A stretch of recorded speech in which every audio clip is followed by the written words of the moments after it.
fourth Sega Megadrive episode starts with two games that I first played on the C64, which could actually be quite a few Sega games. But first, we have Thunderblade, or Super Thunderblade as it's here. Most of you gaming historians out there will remember Thunderblade as one of the most impressive arcade shooters of its time, particularly the one with the pilot seat and the force feedback joystick. But it did get ported to quite a few home computers and consoles, although naturally the Nintendo consoles were left out. That is, until it was remade for the Nintendo 3DS, but the Mega Drive version is what I played the most.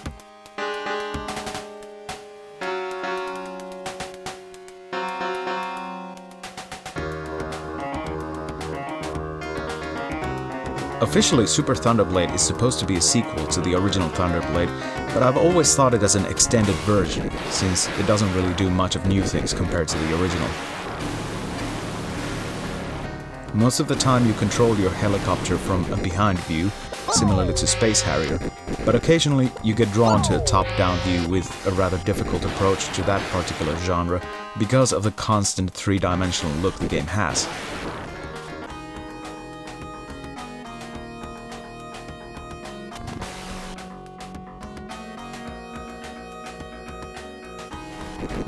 If Super Thunderblade was even 5 years newer and released on Sega's next console in line, perhaps it would have made more sense, but it's still the best version of the game I've had the chance to play. Mind you, it's not a game I play all that regularly, nor am I particularly interested in finding out about other versions. But that makes Super Thunderblade very much a Sega nostalgia trip game for me.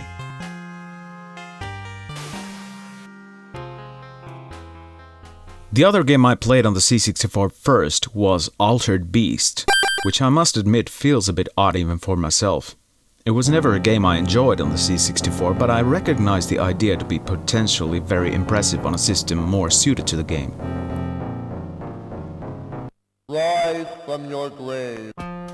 Of course, Altered Beast was originally an arcade game, released in 1988, and both the C64 and Mega Drive versions were released in 1989. It needs to be said that the C64 version was handled by Activision, whose output during that time was bordering on appalling, with only Power Drift and Wonder Boy and Monsterland being good enough to be considered classics.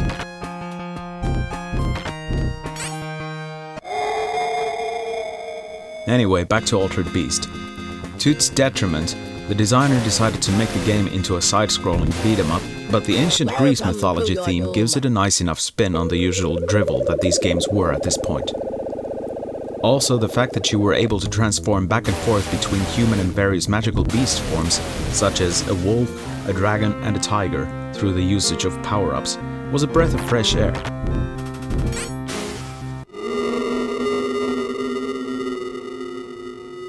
What I've always felt uncomfortable about Altered Beast is the pacing of the game, and the almost automatic scrolling that doesn't do the job efficiently enough. The fighting itself and using the different beasts keeps the game fun enough, but you have to be playing the game on a 16-bit Sega to make it worth any of your time. It's either this or the arcade, to be blunt. Welcome to your doom. And chances are you won't have the budget to buy an arcade cabinet. Nor should you. But it's good enough to have in my collection and good enough to play on my Sega nostalgia trips.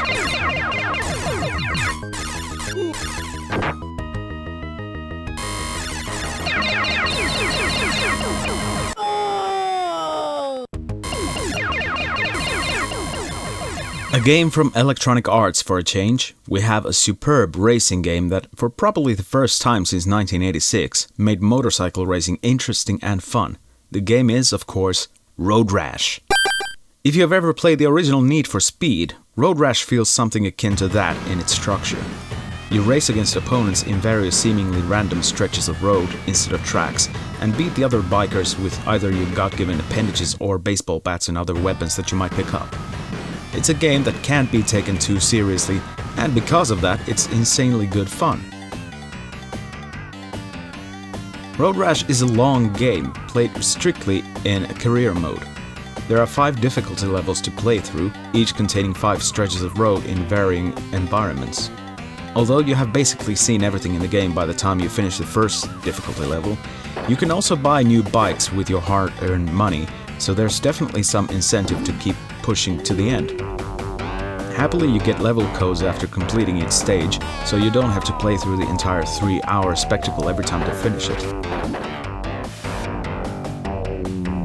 I actually played the PC remake of Road Rash from 1994 first, which was also made for the PlayStation, 3DO and Sega Saturn. It had its own charm and added realism, but I still ended up playing the original Road Rash a lot more, even if it was through emulation at first. Happily, I managed to buy the cartridge into my collection about 5 years ago after a long search, and it's a game I revisit once every year unless it's one of its sequels.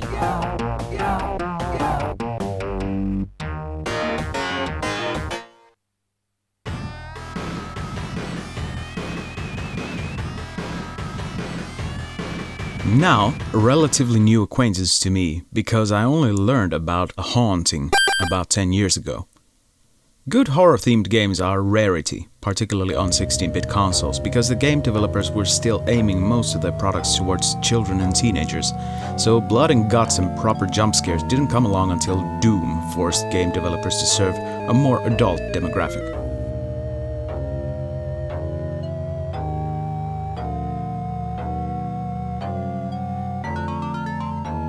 Of course, the other kind of X-rated material in games did appear long before ultra-violence and gore, but we'll probably get to that in a later episode. Anyway, this game puts you into the floating form of Polterguy, whose job it is to haunt new and annoying families out of the houses you take under your protection. The way to do this is to interact with various household items and plan your actions in as efficient a way as possible, because you only have so much ectoplasm, which depletes upon every action.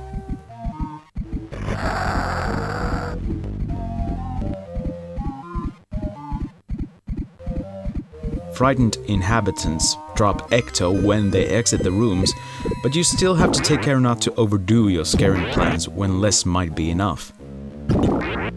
Running out of ecto will make you drop into the underworld, where you will need to replenish your ectometer completely, and then exit back to the overworld to resume your duties.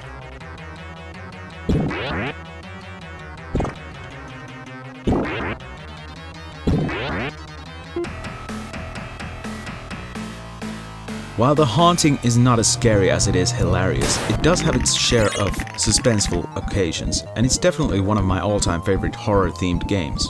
It's a Sega exclusive though, so it's a good reason to own a Megadrive, or Genesis if you're in America.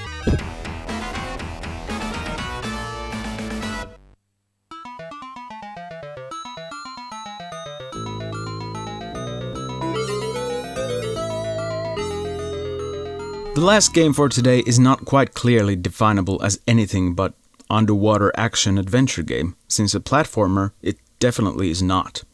Ecco the Dolphin could have been considered Sega's other mascot, but as it was developed by Novatrade instead of Sega themselves, it clearly wasn't something they wanted to waste too much of their efforts on.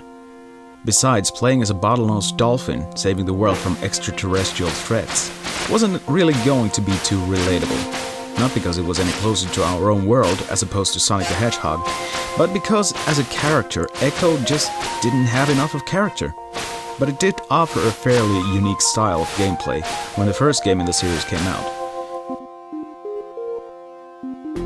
You could communicate with other dolphins by singing to them, interact with different objects and destroy hostile creatures by either singing or bumping into them, and perhaps rather unexpectedly you could also carry things on your nose.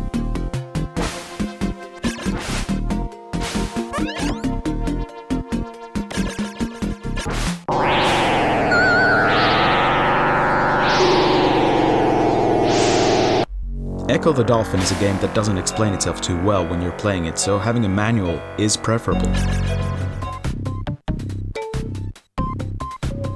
It is also brutally difficult, mostly because the game's designer, Ed Annunziata, reportedly said to have been paranoid about game rentals and kids beating the game over the weekend. You can detect some things in the game which are difficult by design flaws, but the difficulty is definitely more by design, which is a good thing. Personally, I found Ecco the Dolphin through emulation over 20 years ago, when Genesis was still the primary emulator for 16-bit Sega stuff. I still haven't gotten too far in it, but it's a nice game to revisit on my Sega nostalgia trips, since it is a very good Sega-like game. Not exactly a necessary game even for Sega fans, but it's a good one to have if you're a collector.